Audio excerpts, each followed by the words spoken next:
Awesome. Well, welcome to the next in the Walkabout Talkabout series. We're here today with Tima, the CEO and co-founder of Alta, the makers of Township Tale.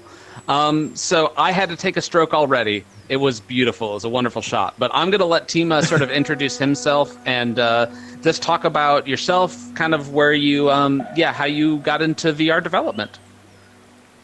Awesome. So yeah, I started with VR in 2015. I was working on Team Bondi doing LA Noir VR. That's kind of my first dive into VR development, doing LA Noir VR version. Yeah, and then I'm like, wow, we want to make like open world VR games ourselves. And that's how kind of we started Alta with my co-founders, Boram and Joel. Oh no! That's awesome. All right. Yeah, and you guys have been, because I know, so many more people have been paying attention to Township Tale, particularly lately because of the Quest launch that happened just a few months ago, I think, right? Or maybe a little longer than that. No, it happened in July, like about a year ago. That's when it happened. Okay. But the game itself actually launched like 2016, I think it was. So it's been around for a while. So you were pretty much that first wave of VR game releases. Like I'm curious. Oh yeah. No, I was just kind of curious what you like, maybe how things have changed because you've really been watching the VR world just sort of evolve since pretty much the inception. No, that's correct. I think for us it's very different because we did our initial launch on PC direct to our player base, right? So we didn't go to Steam like other developers. We just went to Discord and just did for our own website. And we also experimented with, it's my turn. We experimented with business models a little bit more. Like we basically said the game is going to be initially free to play with in-app purchases and also with subscription, right? And that's and it basically allowed us early to be self-sufficient, right? So we're like a tiny team of 6, basically, students, people working for very low, pay just to make sure that we can kind of survive, right? And so for us, it's really hard to judge versus, if you're like a big proper developer, in early VR, how it impacted you, because I think it wouldn't be such a good story, right? But I think we kind of managed to survive these early times, using this business model. That makes a lot of sense, yeah. Well, and that was also probably at a time where like VR free-to-play was almost non-existent in a way. So you were also kind of like first to the table just with that business model or that format, and not sort of like, dealing with Steam and being able to build up a consumer base. Or that's cool. Yeah, it's just sort of interesting. I'm kind of curious, did you have to because you were also in 2016, like how long were you guys developing before you even released? Because to me 2016 was sort of like, that was my math is a little off, but that was like right about that was even a little before the CV1, I think, wasn't it? We actually released like to public in 2018, like when we did our networking. I think that was a big push. Oh, gotcha. The first time we presented the game to public in terms of like people can play it was at PAX Australia in 2016. Okay. But it was just like a local multiplayer, so you couldn't actually, and it was like 7 weeks development at that point in time. Gotcha. Okay, so it was pretty early on, and you've almost been sort of like, ooh, that's a tough spot to be. Oh, yeah, that's a tough spot. Yeah. But that's you basically sort of like, you kind of got a very early prototype pretty early on, and then you've been kind of developing it kind of constantly in the public, because even now it seems like you guys are still pretty aggressively adding new features, more content, all that sort of stuff, right?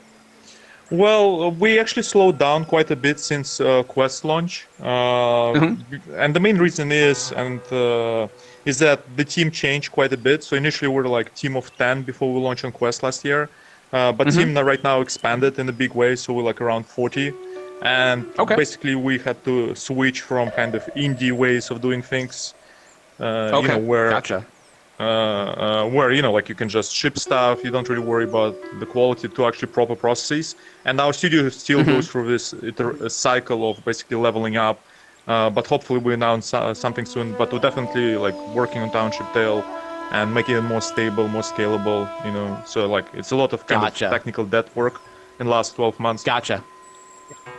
Yeah, that makes a lot of sense. So I'm just kind of curious. So you said, yeah, you went from basically like 6 at the very start of it to like you're like 40 now.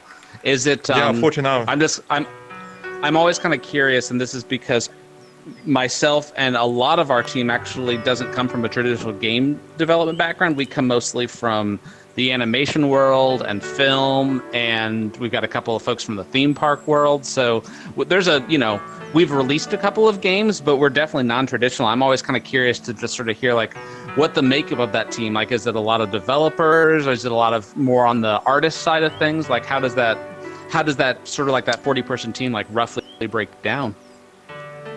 I think we have like also we're not like following like traditional model because it's really hard to have like a traditional model for VR, right? Because what does it mean? I mean, like in general, like what does it mean traditional model, right? Like Minecraft was done by one person, right? Like how traditional is that? Right. So it's so I think for us it's just more on the kind of figuring out the needs of the technology first, right? And I think that's where kind of a lot of resources went. And then like actually building like the content pipelines. How can we actually get the content out there fast? So it's not about like how many artists or how many designers. It's just much more about like, hey, what are the needs at the studio? What do we want to do with the Township Tale? And what's like, and obviously VR is moving forward. Like what do we need to do to be interesting to our player base like 2 years from now, 3 years from now, right? And that's kind of how I look at it. And sometimes like, if we're doing like, tons of content at some point, I have to be on their side. Like, it might be like a lot of artists and a lot of designers, right? Or if we're doing a lot of R&D, then it's going to be a lot of engineers, right? So there's no like, there's no like a magic number for anything. I think I see a very big inspiration, like in terms of how you do it, right? Because you still manage to like, ship new levels and kind of continue shipping new content at very good pace. We're like struggling with it, right, in a big way. And yeah, we're just trying to figure it out because it's very different shipping it by yourself, as you know, because you're like, oh, it feels good. I'm just gonna update, right? And then either a bug, you're like, okay, good, I'm gonna fix it, right? But when obviously you have like audience and thousands of players daily, right? It's just you just create more problems than you solve by shipping something which is not like optimal. Yeah. Well, and also like I would imagine that. Sorry. Oh, I think I was saying probably what you were leaning towards was that. I mean, I feel like in some ways it's probably easier with our game to ship content more regularly because each content is like this. It's a self-contained, like, oh, we're shipping a new course. It's a very like easily you could put it in a box and be like, oh, here is the thing that we're shipping, and we add features and we add more, stuff to the game itself. But with an open world game, every time you ship something, you've got to integrate it with all the different systems. And like if it's opening up a world, like how does that, I'd imagine there's a lot of economy stuff. Then there's a lot of like, do you guys have to deal with like game balancing quite a bit in terms of like how people are progressing through?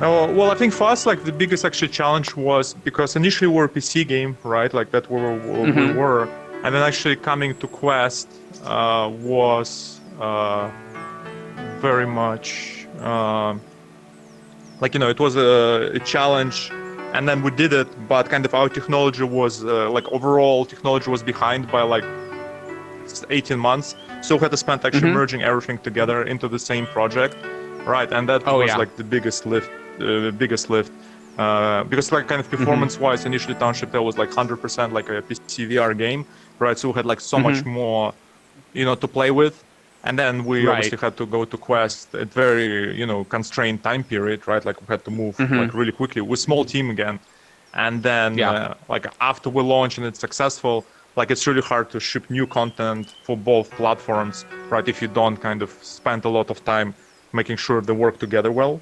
right? And I think that's what we basically focused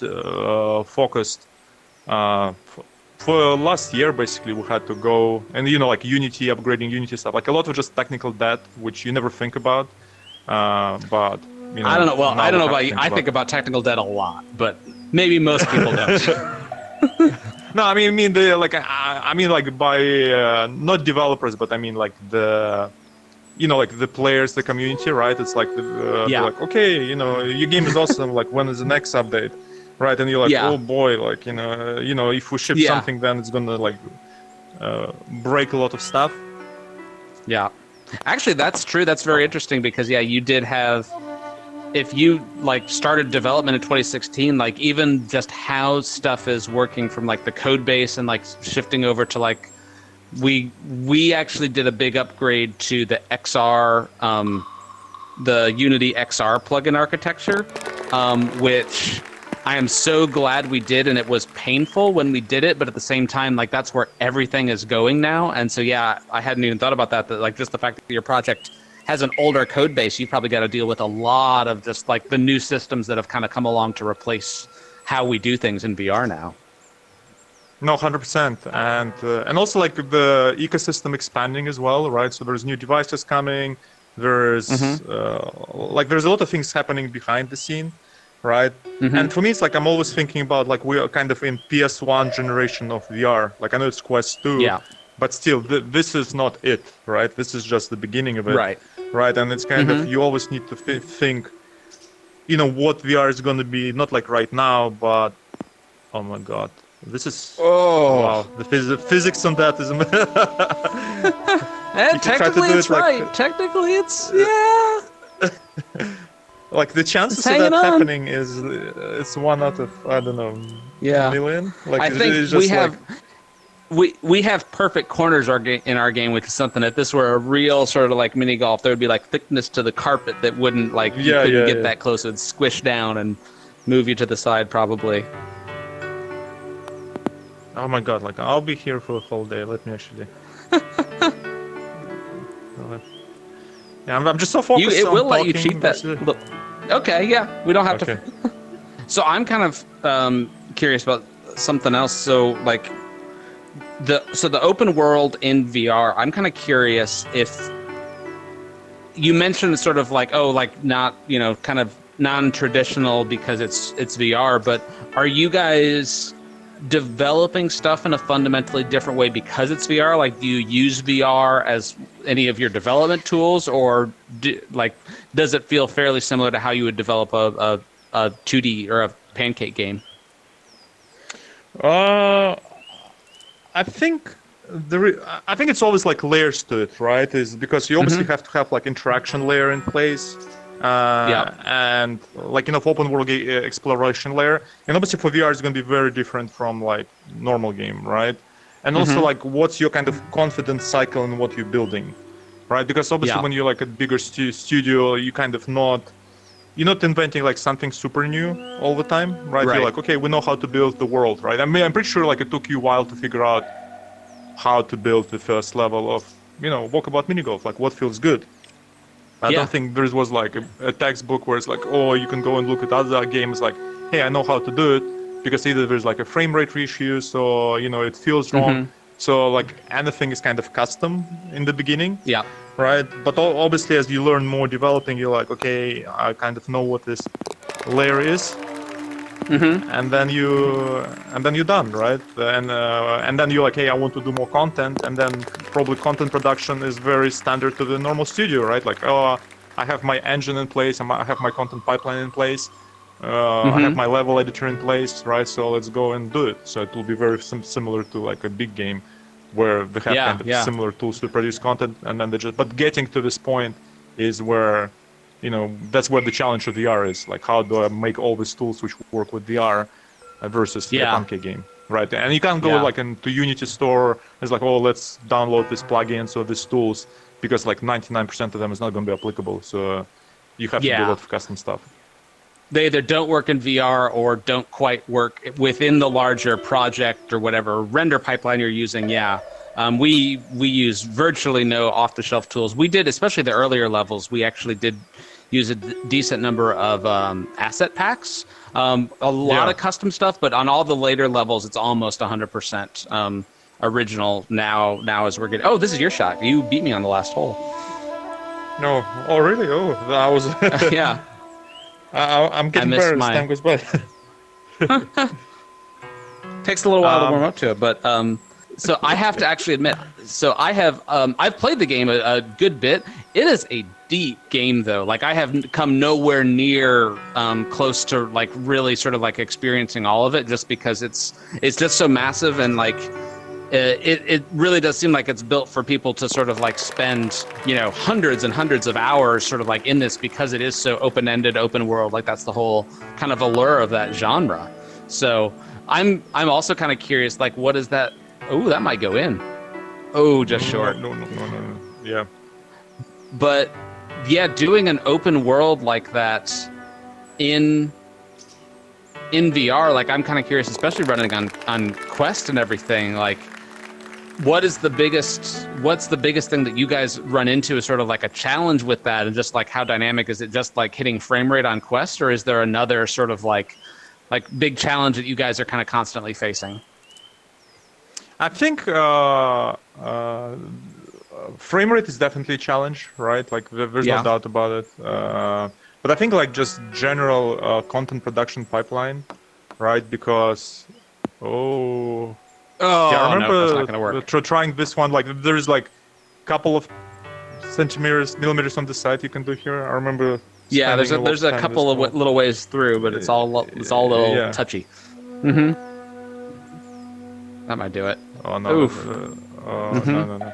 I think the biggest challenge is just kind of the content, right? Because you want like new monsters, you want new things, right? And initially we shipped the game with like maybe 6-7 different enemy types, right? Okay. And obviously when you talk about like massive MMOs, like you need like hundreds, right? And kind of we always, and initially we're like in very much like 2-week sprint cycle, right? So we're like, a small team, we do what we can, right? And then our community is like, oh, cool, guys, right? Whereas obviously right now you actually have to think about like the final vision of the game and how to achieve that in a scalable manner, right? Without like being boring. And I think that's like the biggest challenge in the end of the day. It's like, how do you make this game, you know, like a true like multiplayer RPG that people can spend like, you know, thousands of hours, and it's like fresh. And even then, though, like what you're comparing it to, and like what the reference point for an MMO or is like, it's massive. It is, literally probably like a $500 million production for many of the MMOs that people would reference most of the time, done by probably a team of 1,000 to 2,000 people, I would think. So yeah, it's well, I think there's really like ways to do. I think there are like ways to do. Sorry, I think it's like there's a lot of like an indie space where people do on the PC side, like do this, you know, big games with smaller teams. Like you don't need to do like a traditional, you know, there's no way you can do in VR like a traditional WoW, right? Like the way they do it, right? Or it's like hundreds of people on the team, like it's just too early for that. So and that's where the challenge is, like what's the tricks, you know, you can use to basically get the same world but at a cheaper cost, right? It's like, I know it's like trouble of game development. Oh yeah. No, you gotta, I mean, it's more the indie model. You gotta be smart and clever and use your resources in a creative way, as opposed to just being able to throw bodies or throw massive sort of like amounts of new stuff at the screen on a constant basis. Yeah, you really have to be a little bit more thoughtful about how you're doing it. So, well, so this is the last hole of the 9 that we're playing here. So I do have one other question. I'm kind of curious, but just sort of seeing where VR is at, and especially since you really have been, you've been in this world since the very start of it. I'm kind of curious, like, where you feel like things are going, or what you're excited for. Like, what's the sort of like what's on the horizon for you guys in terms of just like the VR space and what you're doing with it. I think like innovation-wise, and I think that's like we're so early. Like there is, like I know like VR has been around for a long time, But because we kind of went through this up and down cycle, obviously, like everybody got really excited about VR like in 2015, and then people were disappointed. So, but I think there is like even comparing to like indie space on Steam, for example, right, where every day you can come in and you can discover like something new. I think there's so much innovation left in VR, like on everything, like AI characters, like NPCs, like enemies, special effects, tools, multiplayer, right? We just like if you even right now like if you want to play, I don't know, like free versus free multiplayer game, right, on VR, like what can you play, right? It's like maybe one choice, two choices, right? Whereas like if you look on Steam on the PC, there's like infinite choices, right? So I feel like we do need more of the indie teams, because a lot of like push right now goes into the bigger teams. Like we have like now successful teams like us and you, where like the push is like, oh, let's make it bigger. But I really wish we're gonna have more indie teams coming in, either with like previous VR experience or no experience, and kind of try to iterate more and kind of try to take more risks, because now there's like they can learn from you, from me. It's like there's no like empty space where you can come in. It's like, hey, you need to make something from nothing. There's a lot of like expertise there, and like there's a lot of money to be made as well. Like so, even like if you go to like App Lab or something, right? Like yes, it might be not like it's going to the main Quest store, but it's still like a huge audience, right? And yeah, so and for me it's like I think like Gorilla Tag, right? Like is like absolutely amazing game, like which is done by like I think it's done by one guy, person. One guy, and I think we just need more of that, right? Because it's much, as it's like much harder to take risks with a bigger team, right? Like we kind of know what we're doing, but like doing new projects is very tough. So like having like more kind of high quality indie teams doing VR is what I'm looking really forward to. That's awesome, yeah. And it's funny, it's sort of like more indie because like we are still incredibly indie, especially if you compare it to a lot of them where sort of like, but that's one of the things that I do love about VR is that it does seem like it's a space that is sort of like wide open for indies and solo devs and just like small teams of people. Like that's what's making VR right now, because it's still, even though it's growing so much, it's still only it's still not a big enough market that you can really do AAA. There's only a couple of places that have done it. Even those are almost sort of like one-off successes as opposed to a repeatable business model. So I love that VR has really sort of like kind of become a great home for indie devs at the moment.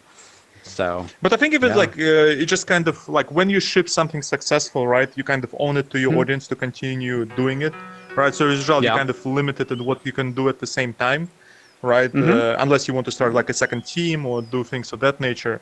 And like there is like even this mechanic, right? Like like amazing physics, amazing like it's very like it looks very simple, right? But I don't know how long it took you to kind of to finalize it. Right. But I feel like there are like. Oh, sorry. There's a little delay with the audio, but no. I mean, you're absolutely right. But like there was when it works right, it feels very clean and effortless. But the amount of work that it takes to get that is a significant, and to just iron out the sort of like how that putter works, or what happens if you lose tracking for a frame or two, and just like there's all of these little gotchas that we're still working out that once you get it stable and working, it's fantastic, but it does take a lot of upfront R&D to get there and to iron out something, especially like this, or any game. There's always that aspect of it that seems simple when it's done right, but is incredibly complex under the hood. Yeah, but I think it's like indie teams are the best suited to do this job, right? It's like because you have kind of time, you're not like that. I mean, obviously money is always consideration, but you don't have like a multi-billion budget like sitting on top of your head. Is like, hey, we need to ship something like right now.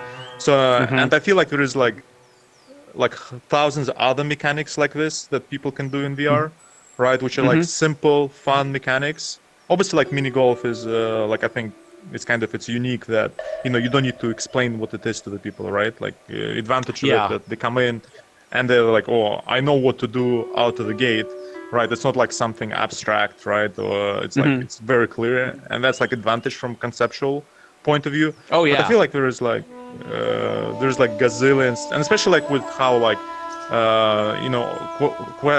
Meta trying to do more like direct hand tracking, without controllers, like like what Physics Lab is doing.